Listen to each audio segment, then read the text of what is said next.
Kung hindi nyo kayang mag-produce ng ganong libro, quiet ka na lang. Okay? Pag inggit, pikit.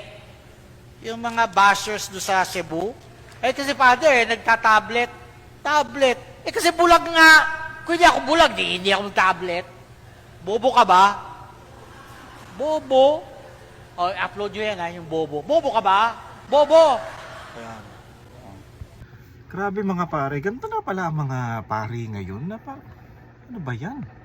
Imbis na, alam mo mga pare, kayo ang magiging mabuting impluensya para sa mga Pilipino. Kayo dapat ang tinitingnan na gumagawa ng mga magaganda at nagsasalita ng magaganda.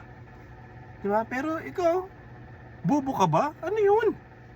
Tapos proud ka pa na i-upload nyo yan ha? Bobo ka ba? Ibulag nga eh.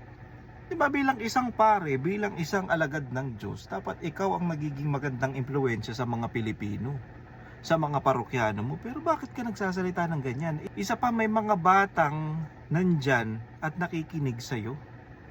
Sa tingin mo, hindi nila gagayahin yung ginagawa mo?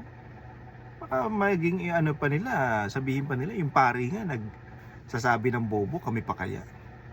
Ayusin mo yan, Father. Kayo mga pare kayo, kakaiba na kayo ngayon.